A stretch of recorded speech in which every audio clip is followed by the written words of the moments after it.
నమస్తే లలిత్ కుమార్. నమస్కారం అండి. ఎలా ఉన్నారండి? బాగున్నాను. మనకి భారతదేశంలో ఒక మహాభారతం కావచ్చు, రామాయణం కావచ్చు, ఇతిహాసాలు కావచ్చు, పురాణాలు అన్నీ కూడా ఎప్పుడో ఉన్నాయి. ఇప్పుడిప్పుడు పరదేశాల్లో కనిపెడుతున్నవి, కొంతకాలం క్రితం కనిపెట్టినవి మన దేశంలో ఎప్పుడో కనిపెట్టారు. అలానే సర్జరీస్ కూడా ఎప్పుడోనే మన దేశంలో ముందే చేశారు.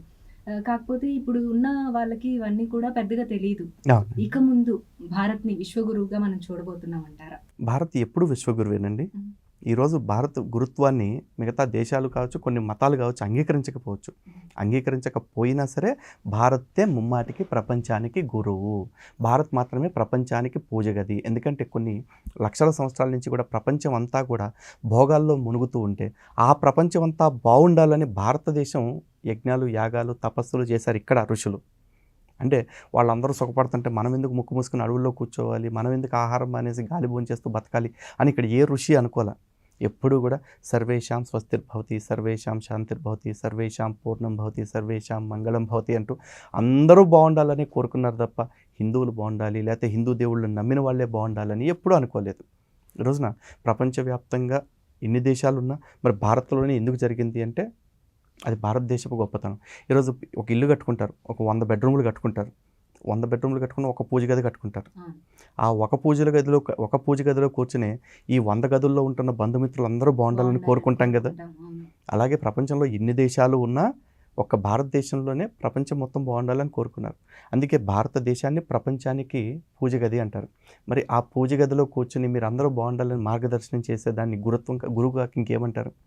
అలాగే ఈరోజు ప్రపంచవ్యాప్తంగా మేనేజ్మెంట్ సబ్జెక్ట్స్ చెప్తూ ప్రతి వాళ్ళు కూడా life is a challenge, face it, life is a war, face it అని చెప్పేసి ఎంతో పెద్ద పెద్ద మోటివేషనల్ డైలాగ్స్ చెప్తూ ఉంటారు. అంటే భగవద్గీతలో కృష్ణ పరమాత్మ అర్జునుడికి చెప్పింది అదే కదా. మరి నాయన ఇది జీవితం, నీ పని ఏమీ లేదు, నువ్వు కర్తవ్యాన్ని పాటించడమే నీ పని. నువ్వు దేన్ని తప్పించుకోలేవు, దేన్ని మార్చలేవు. సో ఫైట్ ఫర్ ఇట్ అని చెప్పేసి చెప్పారు. దీన్నే వాళ్ళు చెప్తుంటే మోటివేషనల్ క్లాసెస్ అంటారు, మనం చెప్తే మతం అంటారు, అంతే తేడా. ఇప్పుడు మీరు అన్నట్లుగా ముందుగానే మనకి గీతలో బోధించడం జరిగింది. ఇప్పుడు ఇదే గీతని ఎడ్యుకేషన్ సిస్టంలో కంప్లీట్గా ఫుల్ ఫ్లెడ్జ్డ్గా తీసుకొస్తే ఎటువంటి మార్పులు వచ్చే అవకాశం ఉంటుందంటారు? ఆల్రెడీ అటువంటి మార్పులు ఈరోజు చాలా దేశాల్లో చూస్తున్నారండి. చాలా దేశాలు ఇంప్లిమెంట్ చేశారు. చాలామంది ఏమంటారంటే మేమేదో మత గ్రంథాలను విమర్శించేస్తున్నాం, బైబిల్ని, ఖురాన్ని అని చెప్పేసి అంటారు. మేము అనేది ఒకటే, బైబిల్ ఖురానే కాదు, ప్రపంచంలో మీరు అద్భుతం అనుకుంటున్న సబ్జెక్ట్స్ ఏవైతే ఉన్నాయో అన్నింటినీ తీసుకురండి.